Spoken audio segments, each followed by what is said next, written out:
In my latest Globe and Mail financial facelift, I completed a financial assessment for Ross, an engineer preparing for his transition into retirement. Within this video, I'm going to outline a few important and crucial financial planning strategies for Ross. The main theme of this article is how to structure a tax-efficient retirement cash flow, how to manage your tax brackets, how to add flexibility to your balance sheet, and after years of accumulation, how do you organize your estate to ensure a tax-efficient transfer of assets to his two daughters.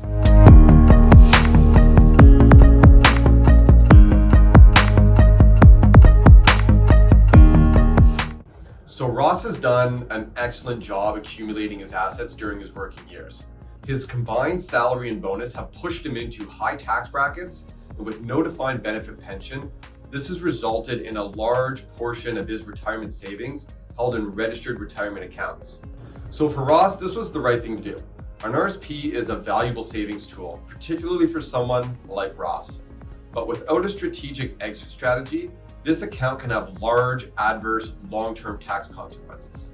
Ross also has a locked-in RRSP, which derived from a group pension plan. So this account behaves just like a normal RRSP, but with one major difference. There's a maximum withdrawal that you can take out each year. So for Ross, this is undoubtedly the account he wants to tackle first. What Ross should do is convert the whole locked-in RRSP to a LIF. This is the account structure for the withdrawal phase of these funds. As Ross is over 55, he should take advantage of what's called the 50% unlocking rule and move half of the account into his normal RRSP. So this isn't about avoiding tax or Ross isn't going to pay less tax. It's about creating flexibility and moving the assets into the optimal location for the withdrawal phase of his life. This is a relatively simple move, but you need to act within the first 60 days of converting the locked-in RRSP to the LIF. Ross's next move should be to start annual withdrawals from both his RRSP, moving it to a RIF, and the remaining funds left in his LIF after the unlocking.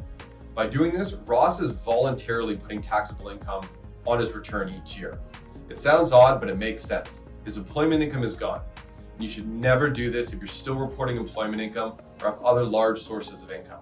It's about taking advantage of your lower income years, using up the low favorable tax brackets, and most importantly, averaging out the withdrawals from his registered accounts. So for his registered accounts, these funds are being taxed and there's no way around it.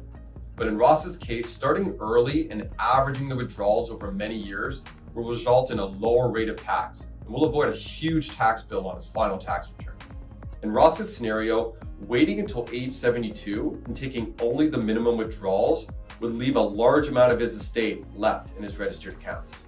Ross's next question is about his Canadian pension plan, and he's not alone here. There's no one-size-fits-all answer to this question. It should be driven by the specific cash flow requirements of the individual. Looking at Ross's scenario, with the minimum withdrawals from his registered accounts, plus all the investment income he has generated in his non-registered portfolio, Ross finds himself in a favorable position where he can delay his CPP until age 70. By doing this, it will result in a pension income that's 42% higher than he would get at age 65. Ross's next goal is he wants to help his daughters now, but he also wants to ensure his estate is structured as tax efficiently as possible. His top priority should be to get as much of his wealth in his TFSA as possible. This means using all the contribution room since the inception of the account, but also all new contribution room every year. Not only are the funds in his TFSA received tax-free by his daughters, but it also allows him to name a direct beneficiary on the account.